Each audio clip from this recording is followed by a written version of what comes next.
in terms and conditions. In a stunning announcement, Iran's foreign minister Abbas Araghchi declared that commercial shipping through the Strait of Hormuz is now completely open.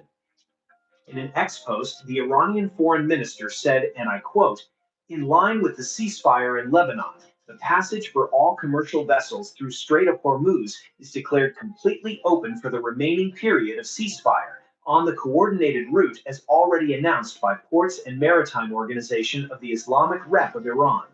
Donald Trump immediately reacted to the big announcement. He posted on Truth Social, and I quote, Iran has just announced that the Strait of Iran is fully open and ready for full passage. Thank you. Iran's big announcement comes hours after a Pakistan flagged tanker that entered the Persian Gulf over the weekend became the first carrier to exit through the crucial strait. The Shalimar sails south of Iran's Larik Island and out into the Gulf of Oman late Thursday with around 450,000 barrels of crude loaded at Das Island in the United Arab Emirates. Reported, citing ship tracking data. The Aframax tanker, only half full, is signaling Karachi as its destination, the report added. Reopening the Strait of Hormuz was a key demand by the United States and the international community as a global energy crisis worsened daily because of the key oil route's closure.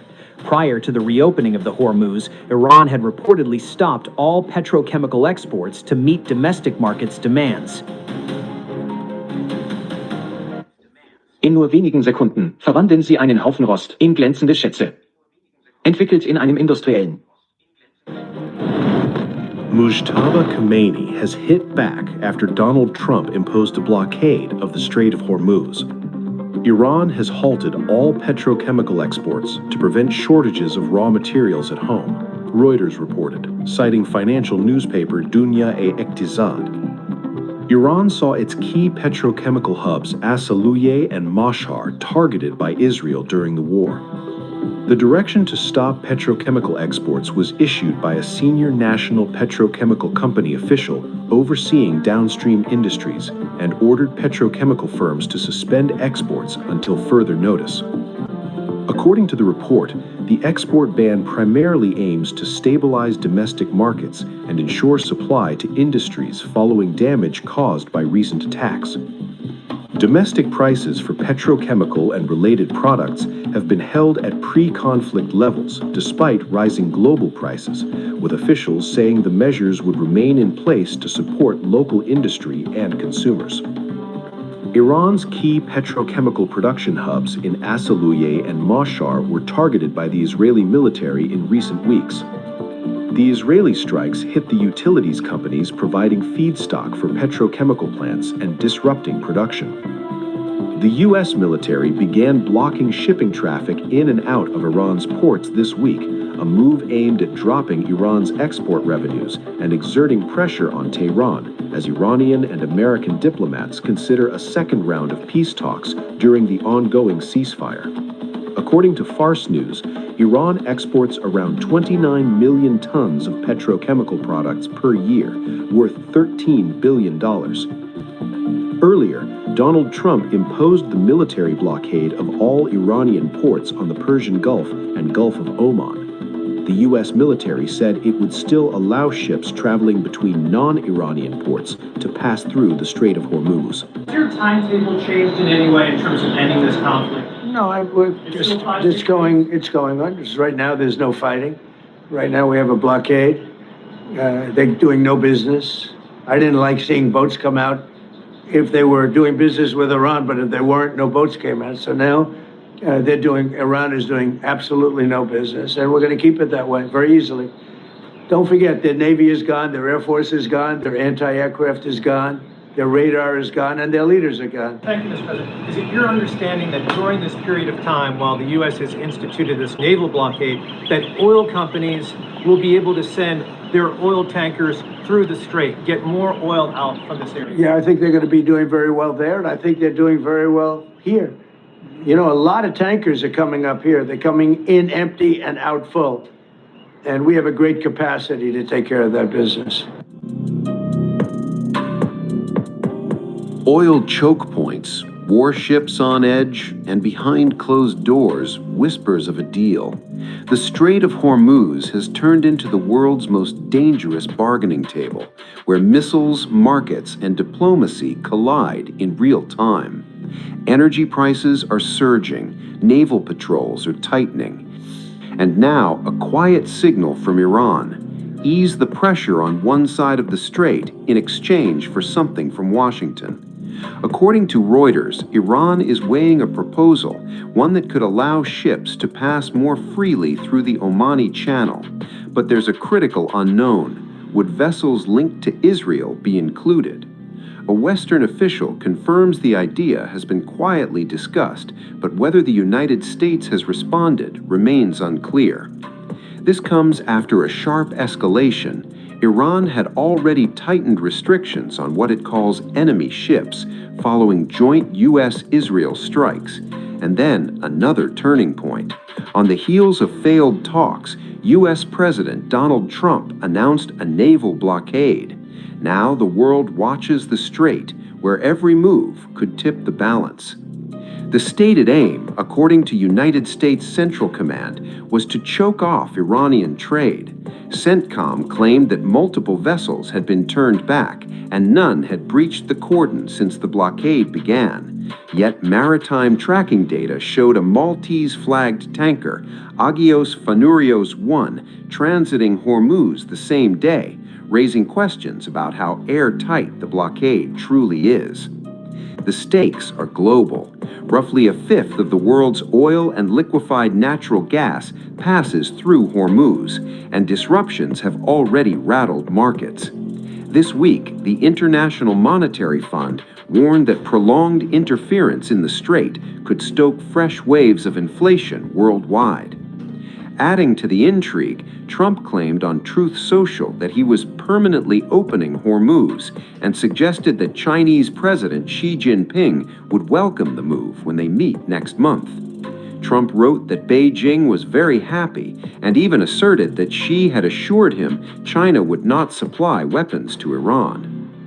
In an interview with Fox Business, Trump said he had written directly to Xi after hearing reports of Chinese military support to Tehran, and received a reply indicating that such assistance was not happening.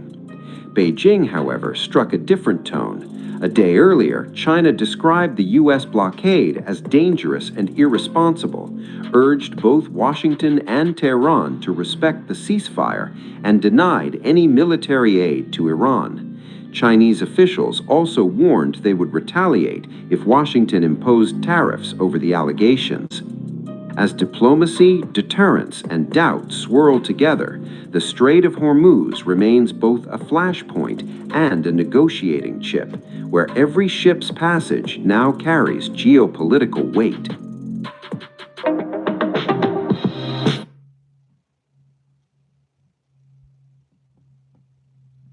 Der Baghani hat zurückgeschlagen, nachdem Don... Weißt du, was absolut verrückt ist? Erzähl. Ich hatte das erste Jahr keine Nachzahlung für Strom. Wie meinst du? A startling phrase from Donald Trump has reignited the Iran nuclear debate: nuclear dust. That is how he described Iran's stockpile of highly enriched uranium, claiming Tehran is prepared to let the United States recover and remove material believed to be buried deep underground after last year's U.S.-Israeli strikes on key facilities. The remark, delivered without documentary proof, instantly raised eyebrows in diplomatic circles because no Iranian official has publicly acknowledged any such concession in ongoing contacts involving American and Pakistani intermediaries. So very important is that Iran does not have a nuclear weapon, and they've agreed to that. Iran's agreed to that, and they've agreed to it very powerfully. They've agreed to give us back the nuclear dust that's way underground because of the attack we made with the B-2 bombers. So we have a lot of agreement with Iran, and I think something's going to happen very positive.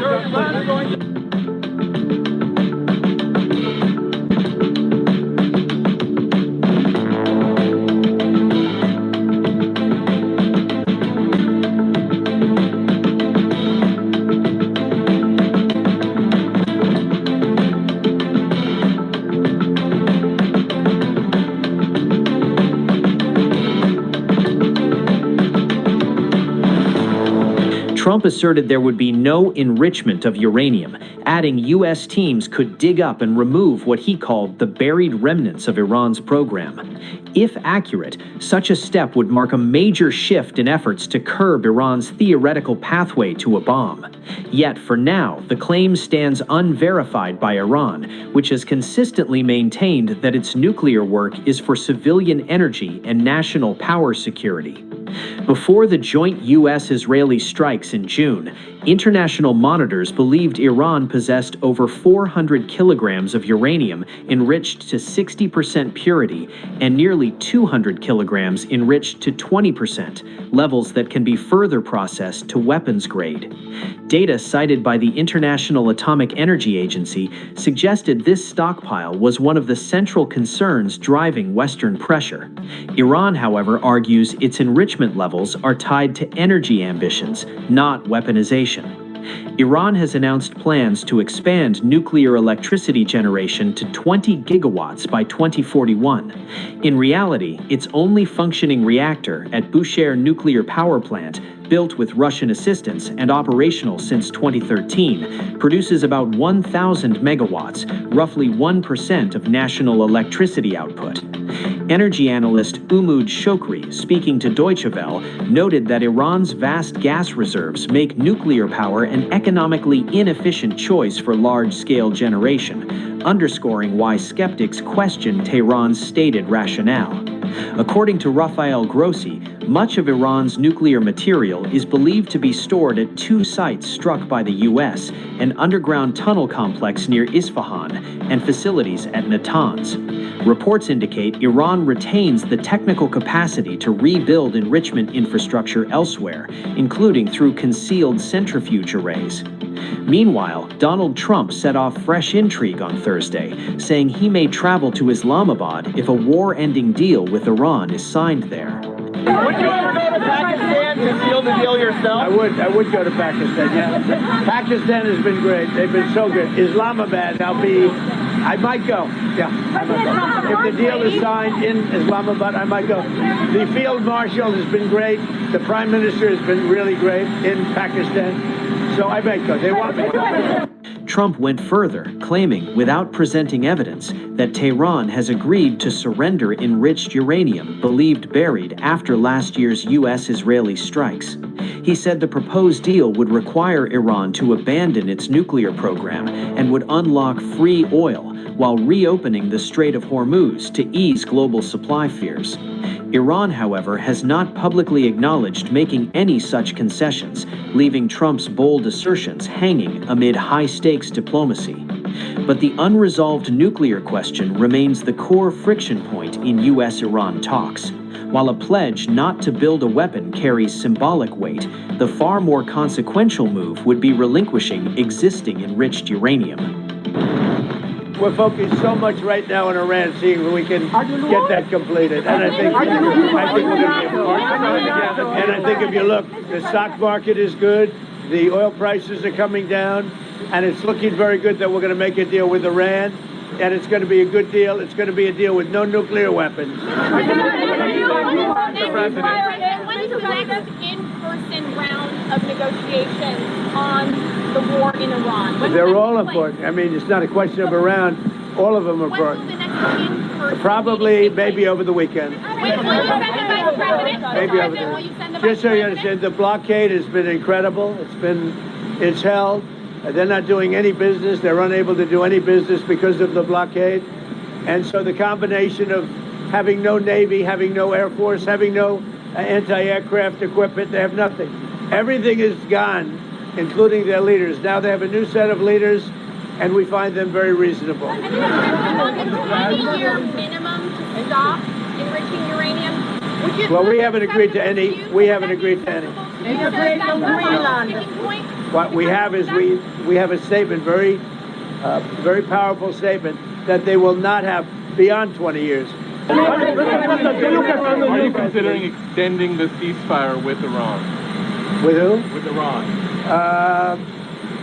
We're doing very well, I can tell you. Maybe it'll happen before that. I'm not sure it needs to be extended. Just so you know, Iran wants to make a deal, and we're dealing very nicely with them. We've got to have no nuclear weapons. If we do, that's a big factor. And they're willing to do things today that they weren't willing to do 2 months ago. That's happening there. We're focused so much right now on Iran, seeing if we can get that completed. And I think we're going to. And I think if you look, the stock market is good. The oil prices are coming down, and it's looking very good that we're going to make a deal with Iran. And it's going to be a good deal. It's going to be a deal with no nuclear weapons. Mr. President, when is the next in-person round of negotiations on the war in Iran? They're all important. I mean, it's not a question of around. All of them are important. When will the next in-person Probably, maybe over the weekend. Will you send the Vice President? Maybe over Will you the send the Just so Vice you President? understand, the blockade has been incredible. It's held. They're not doing any business. They're unable to do any business because of the blockade. And so the combination of having no Navy, having no Air Force, having no anti-aircraft equipment, they have nothing. Everything is gone, including their leaders. Now they have a new set of leaders, and we find them very reasonable. And Mr. President, the 20-year minimum to stop enriching uranium. Well, we haven't agreed to any. We haven't agreed to any. What we have is we have a statement, very powerful statement, that they will not have beyond 20 years, that they will not have nuclear weapons. That's beyond. There's no 20-year limit. Any updates on Greenland, Mr. President?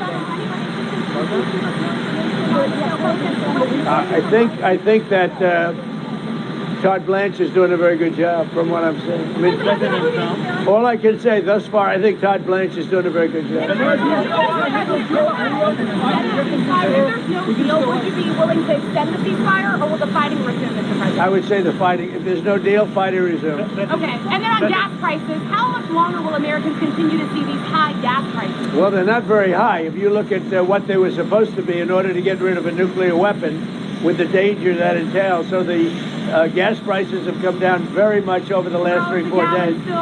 I know, and that's what ABC says. But the fact is that if you look at the stock markets up, everything's doing really well.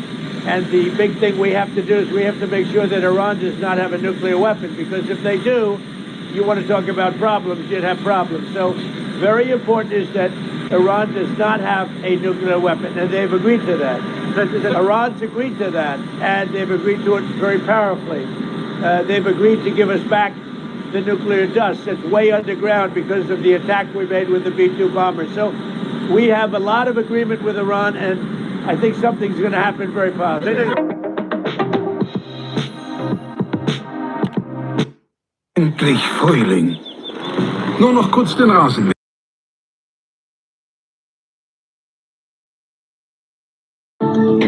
Despite President Trump's repeated claims that everything is under control and that America is winning big, everyday Americans are now suffering through a severe oil shock directly triggered by the escalating war with Iran, leading to widespread economic pain and disruption in daily life. California's gasoline stocks have plummeted to absolute record lows.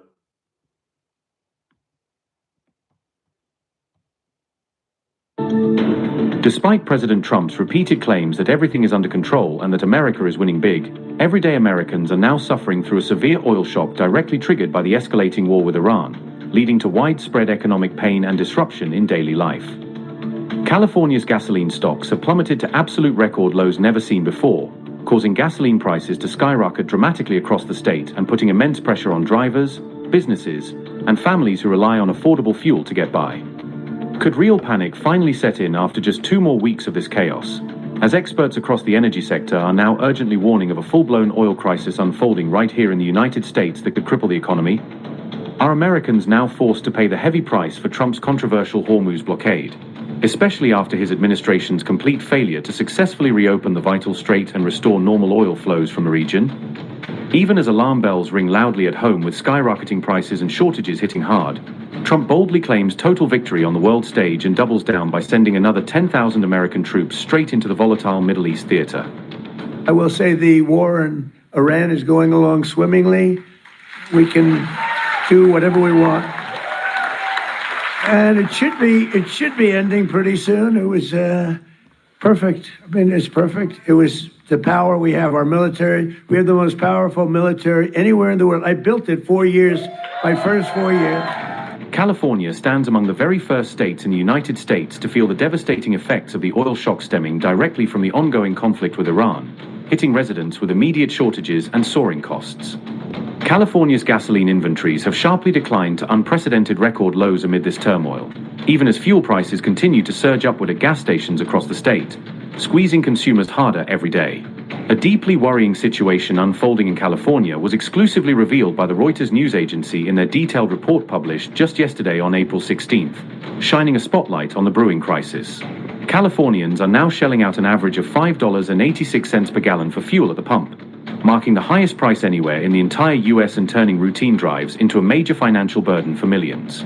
The California rate towers far above the national average of just $4.09 per gallon seen in the rest of the US, according to the latest data from Reuters, highlighting the state's unique vulnerability in this energy crunch. Since California heavily relies on imported refined products shipped in from Asia to meet its massive demand, this escalating crisis is likely to worsen significantly in the coming days and weeks ahead. Back in March 2026, right after launching the war against Iran, President Trump publicly stated that higher global oil prices are actually a good thing for America, dismissing public concerns over the economic fallout. Trump declared, "The US is now the largest oil producer in the world. When oil prices go up like this, we make a lot of money as a nation," framing the surge as a financial win amid the conflict. Nikki Woodward from the California Energy Commission said, quote, "The Energy Commission is in close communication with all in-state refiners to ensure adequate transportation fuels supply during this volatile period of supply contraction due to the effective closing of the Strait of Hormuz," unquote. Statewide gasoline stocks have averaged just 9.44 million barrels for 4 straight weeks, signaling a tightening supply that is already being felt across California. This is the lowest level in the Energy Commission's data set, which goes all the way back to 2005, underscoring how unusual and severe the current situation is. California is especially vulnerable to price shocks because it is largely isolated from the US fuel pipeline network that supplies most other states more efficiently. California prices are higher because of state taxes, along with the added expense of producing and distributing its specially required gasoline blend.